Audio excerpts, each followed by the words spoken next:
হুগলির গোঘাটে বিজেপি নেতার রহস্য মৃত্যু।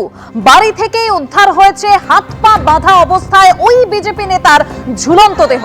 রাজনৈতিক কারণে খুনের অভিযোগ সামনে আসছে এবং সেই অভিযোগ করছেন বিজেপি বিধায়ক, পরশুরার বিজেপি বিধায়ক। তবে ঠিক কি ঘটেছে, আরো বিস্তারিত তথ্য জানবো। সরাসরি গোঘাট থেকে রয়েছেন আমাদের প্রতিনিধি হিন্দল দে। হিন্দল, একেবারেই দেখো, গোঘাট থানার অন্তর্গত সাংবাদিক গ্রাম, সেখানেই কিন্তু শেখ বাকিবুল্লার বাড়ি। সেই বাড়ি শেখ বাকিবুল্লার বাড়ি। এই বাড়ির যে বাইরের দিকের যে অংশ দেখা যাচ্ছে, যেখানে রেলিং রয়েছে, সেই রেলিংয়ের মধ্যে কিন্তু ঝুলন্ত অবস্থায় শেখ বাকিবুল্লাকে এলাকার মানুষজন দেখতে পান এবং তৎক্ষণাৎ বাড়িতে খবর দেওয়া হয়। পরিবারের সদস্যরাও জানতেন না যে তিনি ঝুলন্ত অবস্থায় এখানে রয়েছেন। তৎক্ষণাৎ তারা বেরিয়ে এসেই কিন্তু প্রথমত তাকে উদ্ধার করে হাসপাতালে নিয়ে গেলে সেখানে চিকিৎসকেরা মৃত বলে ঘোষণা করেন। গোটা ঘটনায় খবর পায় গোঘাট থানার পুলিশ, তারা তদন্ত প্রক্রিয়া শুরু করেছে। এই গোটা ঘটনায় কিন্তু শেখ বাকিবুল্লার পরিবারের সদস্যরা স্পষ্টত অভিযোগ করছেন যে শেখ বাকিবুল্লাকে কিন্তু খুন করা হয়েছে।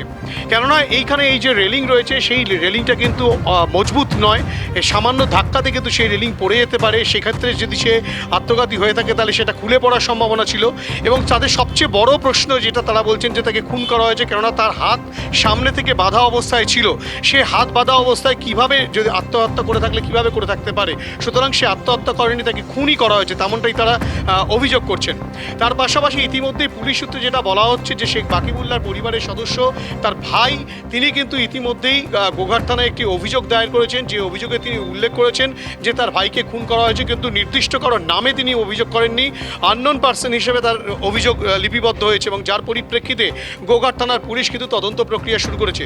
শেখ বাকিবুল্লাহ, সে একজন বিজেপি নেতা এবং সে কিন্তু রীতিমতো সংগঠন তৈরি করছিল এই গোঘাট অঞ্চলে।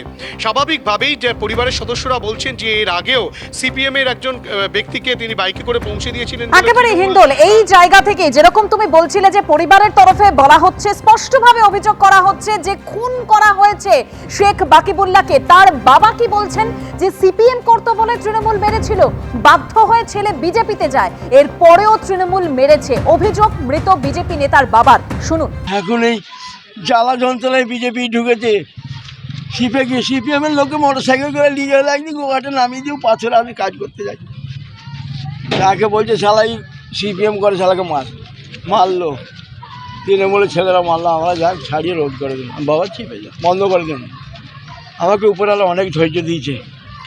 তারপরে আবার তৃণমূল আবার এলো, আমার ভাই পরে বলে চ তৃণমূলে ঢুকে পড়ি, ছোটোটা তৃণমূল করে, তৃণমূলে ঢুকে পড়ি।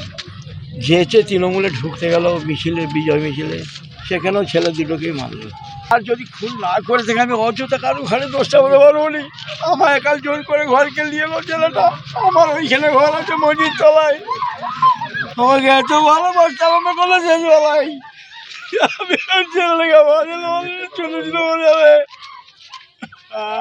হিন্দল, একদম শুনলাম আমরা বাবার বক্তব্য। মৃত বিজেপি নেতার বাবা, তিনি বলছেন যে তৃণমূল মেরেছে, মানে প্রথমে সিপিএম করতো, তারপর ছেলে তৃণমূলে গেল, তখন তৃণমূল মেরেছিল, বাধ্য হয়ে বিজেপিতে যায়, এরপরেও তৃণমূল মেরেছে। একেবারে স্পষ্ট আঙুল তৃণমূলের দিকে।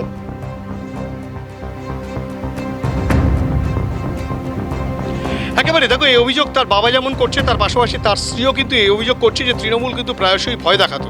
যদিও তৃণমূলের নেতৃত্ব এই গোটা বিষয়টিকে খণ্ডন করেছে, যেখানে রাজনৈতিক রং চড়ানোর চেষ্টা চালানো হচ্ছে, তেমনটাও তিনি তৃণমূল নেতৃত্ব বলছেন যে বিজেপি নেতৃত্ব যে অভিযোগ করেছে বা তার পরিবারের সদস্যরা যা অভিযোগ করছেন তার পরিপ্রেক্ষিতে এই যে গোটা ঘটনা, এই যে বাকিবুল্লার বাড়ি, 34 বছর বয়সী বাকিবুল্লাহ ঝুলন্ত দেহ উদ্ধার হলো, তাহলেই তাকে কি কেউ খুন করে সেখানে ঝুলিয়ে দিয়েছিল?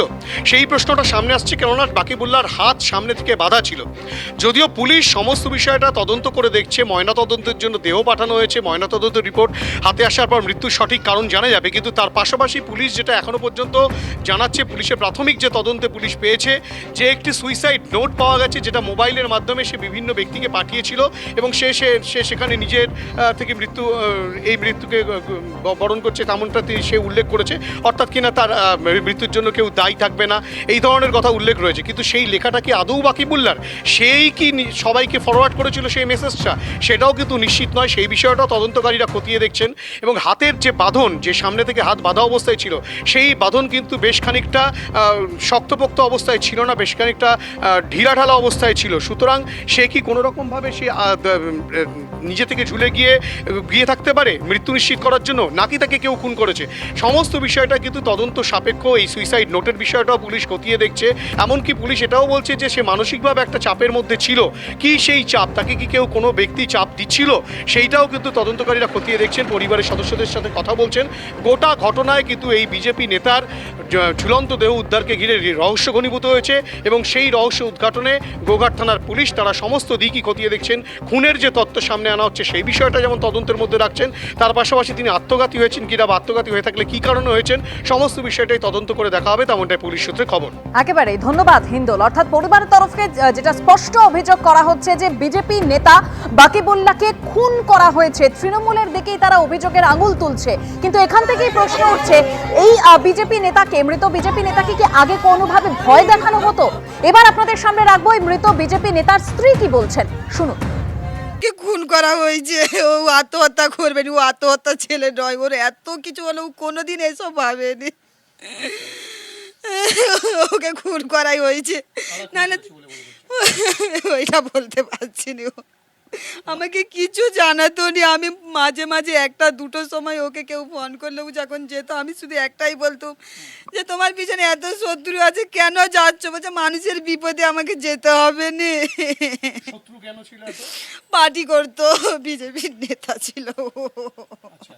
বিজেপি করার জন্য কি শত্রুতা বেড়েছিল? বেড়েছিল, প্রচুরই বেড়েছিল। তার লেগে ও দুবারও জেল কেটেছে, ওকে জেলে দিয়েছিল। আমাদের এখানে তৃণমূলের নেতারা। কেন, তৃণমূলের কি বক্তব্য ছিল কিছু থাকেনি এই ব্যাপারে, আরো পাড়া প্রতিবেশী এই ওই কেস দিয়ে ওকে দিয়েছিল।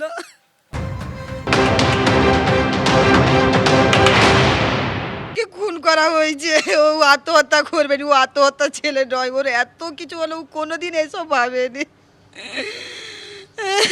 ওকে খুন করাই হয়েছে, না না ওইটা বলতে পারছি না। আমাকে কিছু জানাতো নি। আমি মাঝে মাঝে একটা দুটোর সময় ওকে কেউ ফোন করলেও যখন যেত, আমি শুধু একটাই বলতাম যে তোমার পিছনে এত শত্রু আছে, কেন যাচ্ছ? বলছে মানুষের বিপদে আমাকে যেতে হবে না। শত্রু কেন ছিল? পার্টি করতো, বিজেপির নেতা ছিল। বিজেপি করার জন্য কি শত্রুতা বেড়েছিল? বেড়েছিল, প্রচুরই বেড়েছিল। তার লেগে ও দুবারও জেল কেটেছে, ওকে জেলে দিয়েছিল। আমাদের এখানে তৃণমূলের নেতারা। কেন, তৃণমূলের কি বক্তব্য ছিল? কিছু থাকেনি এই ব্যাপারে, আরো পাড়া প্রতিবেশী এই ওই কেস দিয়ে ওকে দিয়েছিল। পরিবার স্পষ্ট অভিযোগ করছেন যে ওই বিজেপি নেতাকে খুন করা হয়েছে। পুরসুরার বিজেপি বিধায়ক বিমান ঘোষ তিনি বলছেন রাজনৈতিক কারণে খুন করা হয়েছে বিজেপি নেতা শেখ বাকিবুল্লাহকে। পাল্টা তৃণমূল বলছে যে রাজনৈতিক রং চড়ানো ঘৃণ্য রাজনীতি। শুনুন পরপর। পুরোপুরিভাবে মার্ডার, হাত বাঁধা আছে, কনুই থেকে রক্ত পড়ছে এবং যেভাবে ঝোলানো হয়েছে এটা পুরোপুরিভাবে মার্ডার।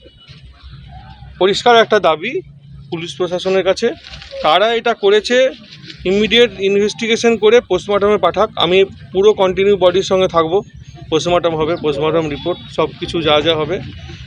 ধামাচাপা দেওয়া যাবে না। মূল কথা হচ্ছে একটা, আমরা হয়ে গেছে, পাঠিয়ে দিন, পোস্টমর্টম হোক, পোস্টমর্টম রিপোর্ট উল্টো হয়ে যাক, মার্ডার নয় ধামাচাপা এসব শুনবো না। এটা পরিষ্কার মার্ডার হয়েছে, আপনারা দেখছেন হাতে দড়ি বাঁধা আছে, পরিষ্কার মার্ডার। কারা করতে পারে বলে বলো? আমি তো কারা করতে পারে এখনই আমি বলতে পারছি না, কারণ বলা আমার উচিত নয়, আর আমি জানি না কারা করেছে।